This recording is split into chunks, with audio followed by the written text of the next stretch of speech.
The Beaverton, as I understand it, is a satirical website that is also now a TV show in Canada. Now, I'm not overly familiar with the comedy landscape of Canada, but this does appear to be quite a progressive satirical site. But it's one of those satire sites similar to Daily Mash,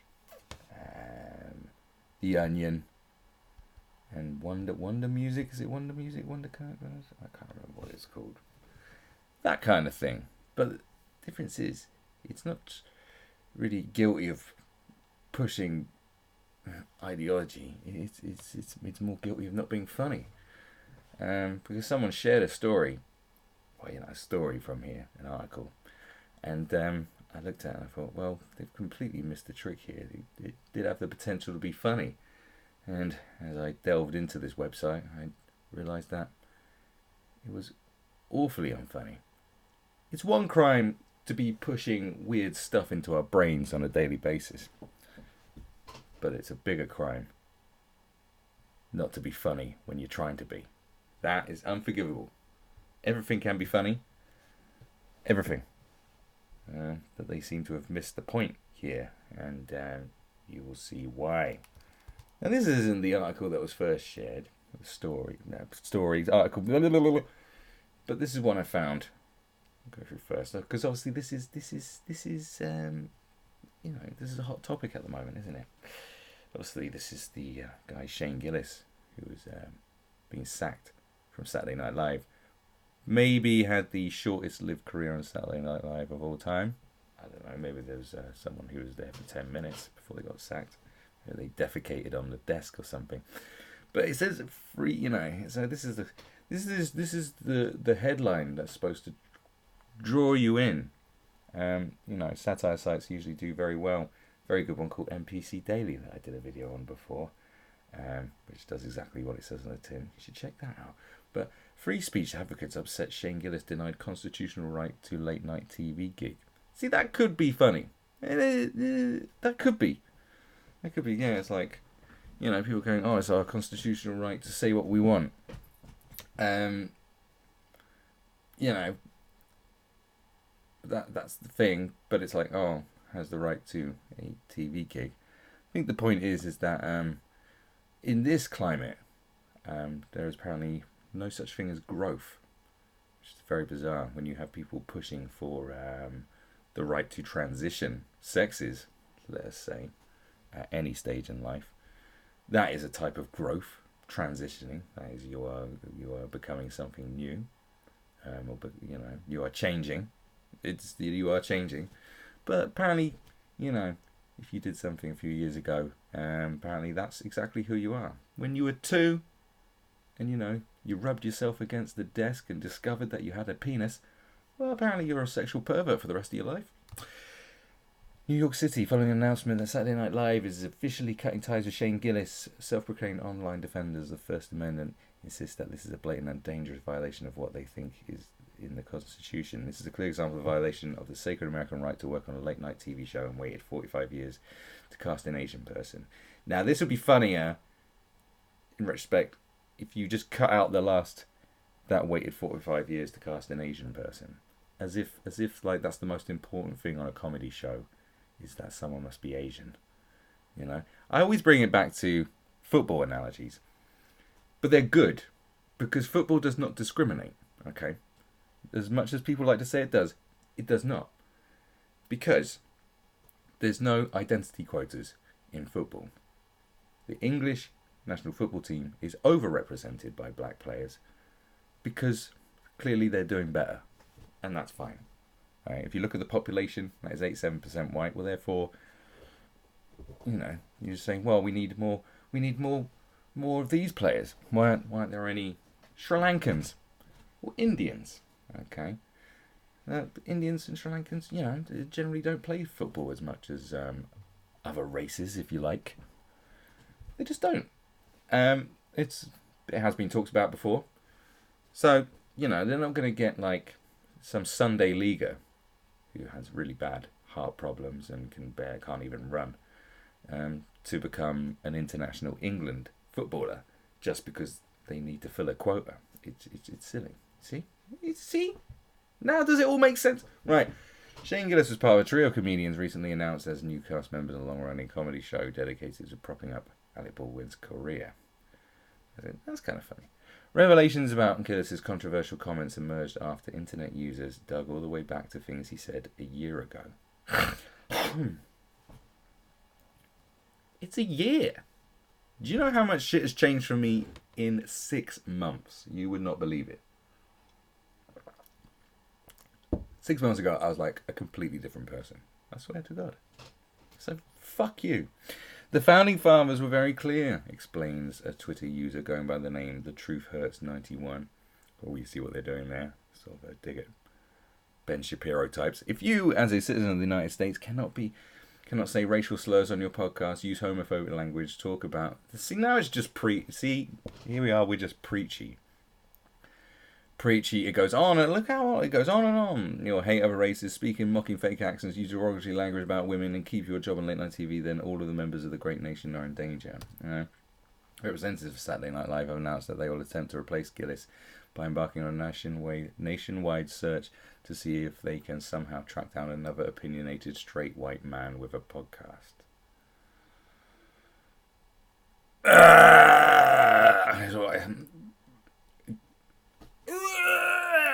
It doesn't even warrant a response. So let's move on. Now, this is the article that was shared, which I thought had potential to be funny. So obviously, Jordan Peterson came into, his public profile and his success was basically because of the whole, refusal to go by the laws of saying pronouns and stuff in Canada. So, and the film It is out. I mean, someone will be like, oh, yeah, there's something there. And there is something there. It can be funny because you can mock anything. It's, it's all good. So, but talk about missing the mark. Because it's more of an attack than it is funny. Jordan Peterson refuses to call film It, says clown is clearly a him. See, that could be funny. But it's not.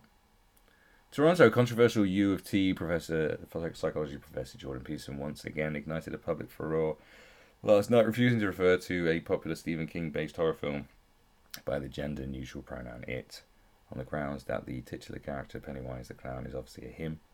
According to eyewitnesses, Peterson spent 12 minutes holding up box office lines in Toronto's Varsity Cinema while he repeatedly requested VIP room tickets for him, to the confusion of numerous employees. See, it's got this...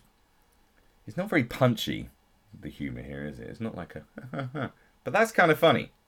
Like, in the whole context of things, it's like, okay. Whereas I was called over the box office because this guy wouldn't stop going like, I'm here for him, I want to see him, recalled assistant manager Toby Duncan. When I eventually clued in and asked if he meant it, he said he most certainly did not mean it and called me a radical post-modernist ideologue trying to punish him for not using the clown's compelled pronoun. See, it could be funny, but it's just not. This is what's so bizarre. It's just like... it's just... I don't know. I just can't put my finger on why this is... Because it has the potential. It's like, yeah, it. Him. And you could hear it in his voice. Having gained international attention last year for its outspoken refusal to call students and faculty by gender-neutral pronouns, Peterson made it clear that Pennywise, a demonic embodiment of children's fears, would also receive no quarter. The objective biological reality is Pennywise is a male monster who is mostly clown and sometimes a bug, but always a boy, he explained to fellow moviegoers in the lobby. I cannot be coerced into respecting his place in this ever-expanding community of the marginalised by calling the film It. I will not use that clown bug's words. And if I'm taken to jail for that, which I can only assume I'm about to be, then so be it, he boldly declared, though by all accounts he was free to go.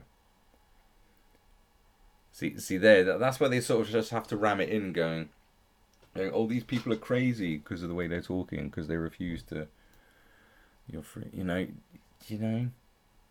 it's more hit piece than pastiche, and that's not good, you know. If for all the crimes that were committed against Charlie Hebdo were to be justified, how would you justify them? If they were an attack, if it was an attack, you know, making jokes about Islam is one thing, but attacking it through humour is a completely different thing altogether. Were they attacking them? No, I don't think they were attacking Islam. They were mocking Islam, but they saw it as an attack. See, whereas this is kind of like, it just feels like an attack, sort of trying to use satire as a weapon. Like, satire isn't necessarily a weapon. It sort of it just sheds a different light on things where you go, oh yeah, that is ridiculous. You know? And you go, oh yeah, that is stupid. I never thought that was stupid, but now I know it is. You know, that's why Doctor Strangelove is such a good satire, because it's based on a serious book. And Stanley Kubrick, after reading it, was going, well, this is so ludicrous, it could only be comedy. Because it just seems ludicrous. You couldn't put it across seriously, because it's like, this is what actually might go down. It's like, well, that's nuts. And we will treat it as such. Like, what is more... This is the weird thing as well. What is more ridiculous? Okay, what is more ridiculous? Really? That there is a man who will not be pressured by the law into referring to people by this ludicrous number of pronouns legally, you know. Respectfully, you can, you know, people can say, oh, can you call me this and call me that? It's like, yeah, all right, that's fine. Is that ludicrous that a man refuses to do that because he doesn't like where it might lead? Or is it ludicrous that someone can just make up a name for themselves and you legally have to call them that? Go, no, I am a bigendered unicorn. I think that might exist. I just made it up. Which is more ludicrous? Really? Which is more mockable? Which is funnier? Come on. In response to the persecution he's faced at the hands of the movie theatre, Peterson has launched a crowdfunding campaign with a goal of $50,000 in order to buy a copy of the film when it comes out on Blu-ray. It's just not very funny. Right. Here we go with the whole... Obviously, I'm a big fan of the myth of the modern day Nazi. There are fuck all Nazis out there. There's not a lot of them. It's something that's been really blown out of proportion. I've done a whole video on it. You can watch it. It's not like this. It's like properly made and stuff. It's not just me talking in a room. It's got editing and shit. It's good. This is my favourite thing. This is 2019. It's 2019. Equal rights are across the board, pretty much. You know, racism is actually at an all-time low, but apparently it's the worst it's ever been. Nothing makes sense anymore. You know, the amount of Nazis, it's the same as jihadists. You know, post 9/11, apparently there were so many jihadists out there. It's like, my God, where were they before 9/11? We didn't know about any of these jihadis. And suddenly there was fucking loads of them. But there weren't as many of them as you'd like to believe. It was just fear-mongering. Well, look at the Nazi thing. There's even less Nazis than there are jihadis. So now we're supposed to be worried about something that is less of a threat? More what? It's just bizarre. Anyway. This is also because it says, look, modern day Nazi hunter thought job would be harder. There used to be, I don't know if it's still going, there was a comedy Twitter account. It was quite light-hearted. It was about a modern day Nazi hunter who was like really old. Kind of like Laurence Olivier in The Boys from Brazil type character. And, you know, it was just sort of making light of the fact that, you know, all the Nazis are either dead or being got. And it was him sort of meandering through life, you know, not having enough to do as a Nazi hunter. That was kind of the whole point of it, you know. There's no Nazis to hunt no more. So that was the funny thing about it. Well, you see, right? Vancouver modern-day Nazi hunter Jim Smith has confirmed that Jim Smith. You see, already it's crap, because if you're going to have like a Nazi hunter, like what's the name of a Nazi hunter? It would have to be a very, a Jewish name. But you wouldn't want a progressive website being accused of anti-Semitism by bringing Jews into it, would you? Because, that's bad, isn't it? Has confirmed to reporters, that he honestly thought his job would take a lot more effort in 2019. Smith, who joins a long tradition of committed activists seeking to unmask and bring justice to Nazis, has expressed surprise that his work tracking down contemporary Nazis requires surprisingly little sleuthing. They're not even hiding in Argentina or anything. You can kind of just pick up a Confederate statue and hang around, and eventually a crowd of them will make their way by. I feel kind of bad for my colleagues working in the ON original Nazi department. Their job is so much harder because their targets had some wits about them.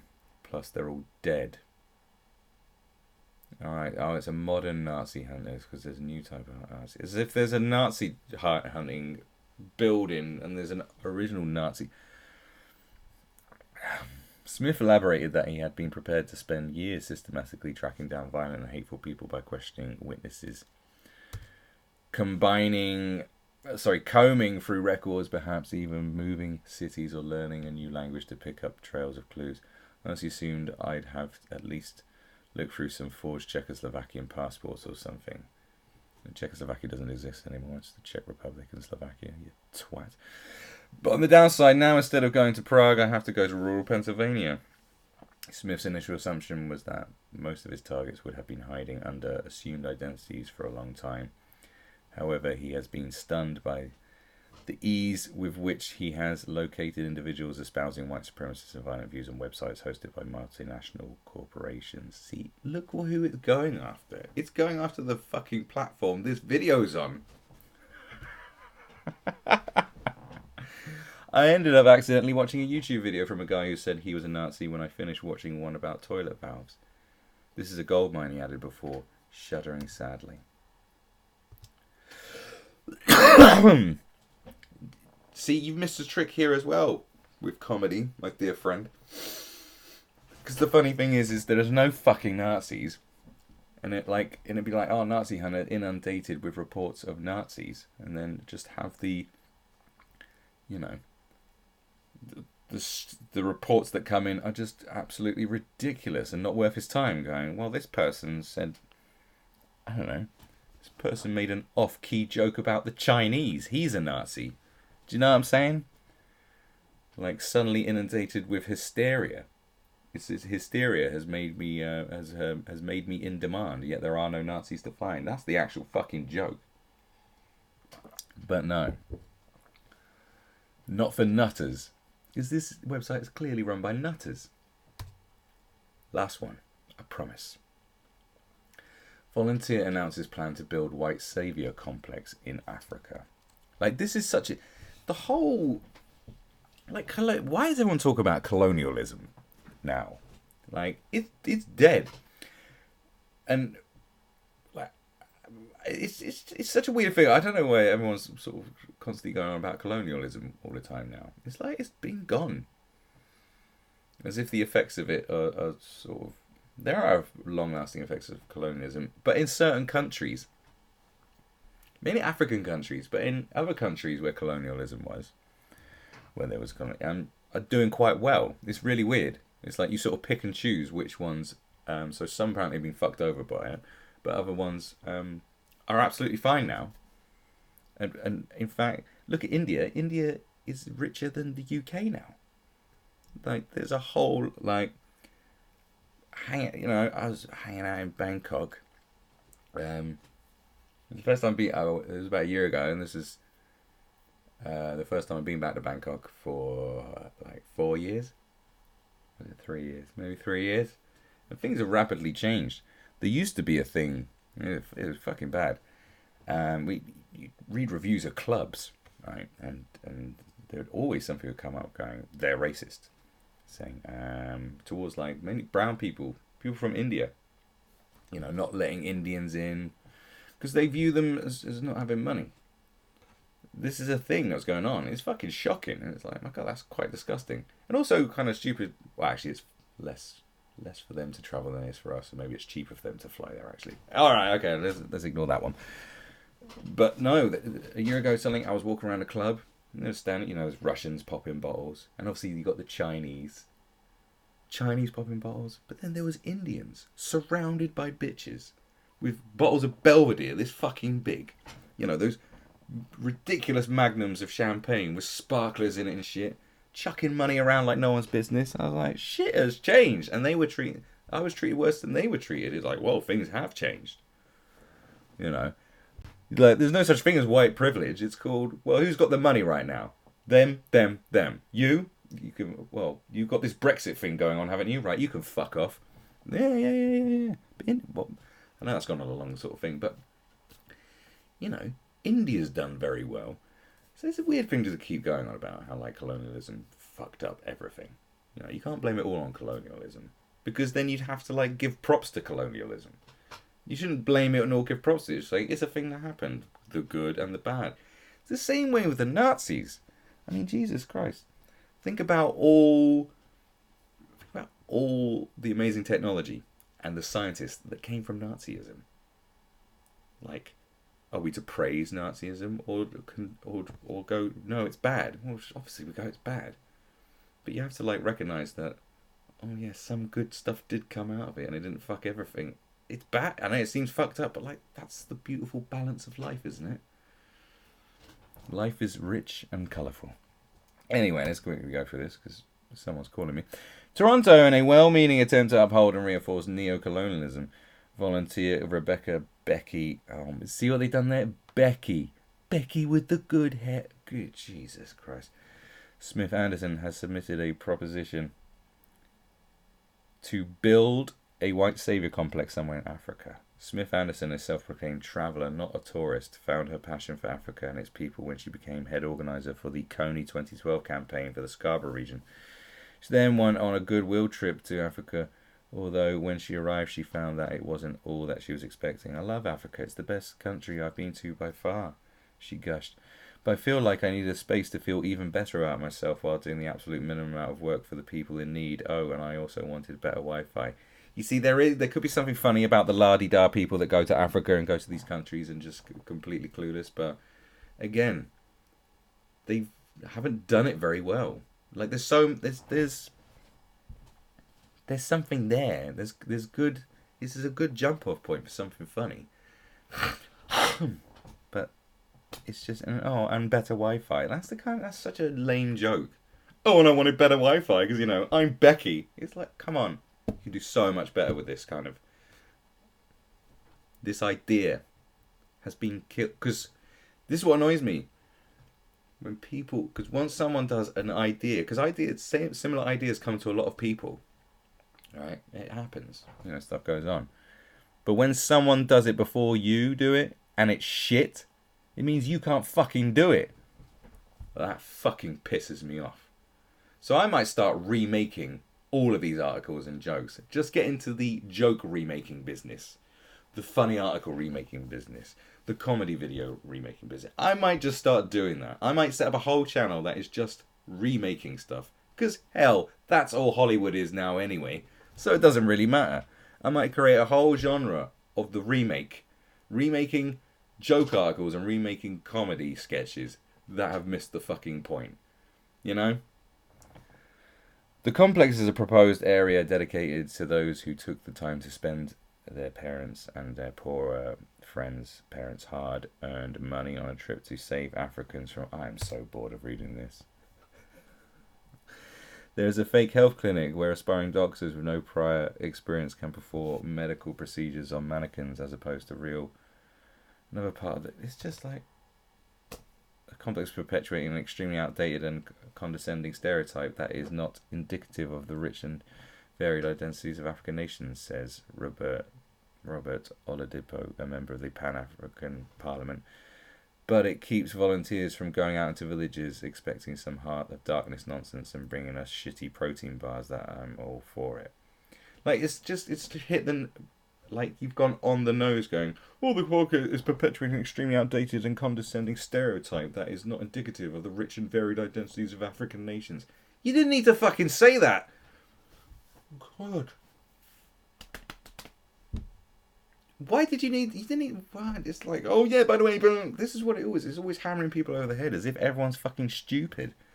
But I guess the people that read this kind of shit, maybe not stupid, but are brainwashed and been turned stupid. There's the lesson. Stop brainwashing people. And look, if you want to push all this ideological nonsense on people, at least make it fucking funny and don't waste good ideas. It's a crime.